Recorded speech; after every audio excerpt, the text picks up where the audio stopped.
The year is 1775, springtime. Already, the American colonies have had to respond to the variety of acts that were passed by the British Parliament, which taken altogether were considered the intolerable acts. All of these acts tended to restrict the freedoms and liberties of the citizenry of the British colonies. This afternoon, we're happy to be at the York History Center, and we have Ben Neely, President and CEO of the History Center, with us. And Ben, what can you tell us about what was happening in the colonies here in Yorktown in the spring of 1775, before hostilities are ever beginning outside of Boston? Yeah. Despite some of the famous events that we associate with the American Revolution that will eventually take place in Boston that spring, before that, we still here locally are paying attention to what's happening out there. And it is stirring up a tremendous amount of passion here in Yorktown. So that passion is expressed in what ways? How does that, what takes place? The leaders of the town, in particular, should mention James Smith, and he's a local attorney here in York. He is an immigrant from Ireland, and he is practicing law here in York, and he is one of the principal movers and shakers here, and begins to channel this passion into the development of a militia. So this is while the Pennsylvania Assembly is still the authority figure in the colony. Yes. And we have, as a result of the French and Indian War, we have what is referred to as the Associators. The Associators are sort of the precursor of the Revolutionary War era militia. That's correct. Yes. So did people gather to express concern? How did they gather to Absolutely. express concern? That is something that was, people are channeling their energy, is likely we're seeing it published in newspapers and pamphlets that are circulating throughout the colonies at the time. And these are, how people are understanding, how these faraway places, something as far away as Massachusetts was at this time in the country, and our ability to travel, how it is impacting them here in the, this frontier town of Yorktown. Right. Yeah. Right. And so they begin to gather, and they get to the point where they begin to put their names down on paper. They are signing up. Wow. They're signing up as associators to rebel Yes. against the crown. Right. So what do they do? How do they do that?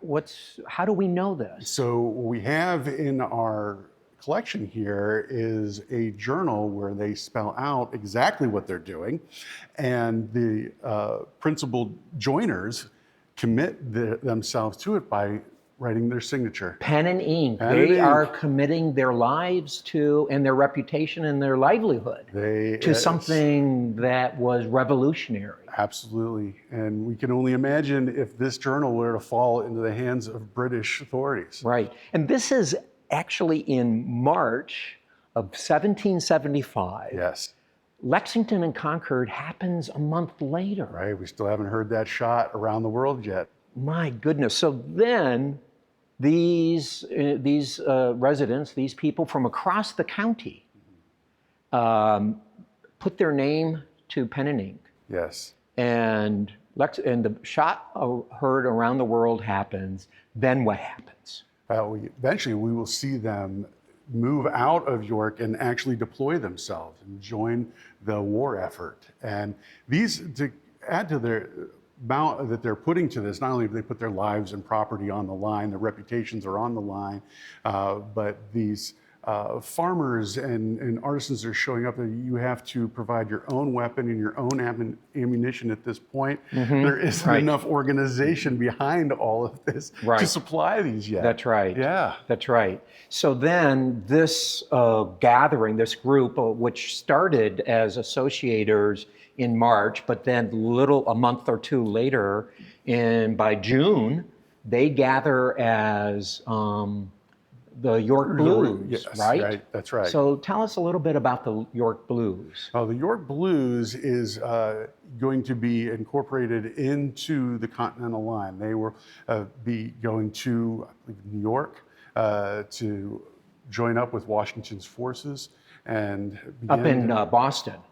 in Boston. In Boston. And begin to join the fight. Right. So the York Blues that process of signing up occurs across the county. How does that happen? I think you'd have people mustering soldiers in, and it could be at the courthouse, it would be in the taverns, it would be in any of the gathering places. Right. So we know, for example, they were recruiting, if you will, here in Yorktown. Yes. We also know that they were recruiting in some of the taverns across the county, Absolutely. like Geddes Tavern in present-day Gettysburg. Yes. And many of the other taverns, presumably, across Yes. the region. Taverns at that time were where people were getting their news. We're not having the paper delivered to everybody's home. Most folks, if they wanted to read the paper, they had to go to the tavern. Right. And that is, often you'd see the post offices there. There's a lot that was built around the taverns. So then by June, we have the formation of a standing company that can then respond to what's happening in Boston. That's correct. So this is just a preview of some of the incredibly rich history that can be seen and learned about by visiting the York History Center.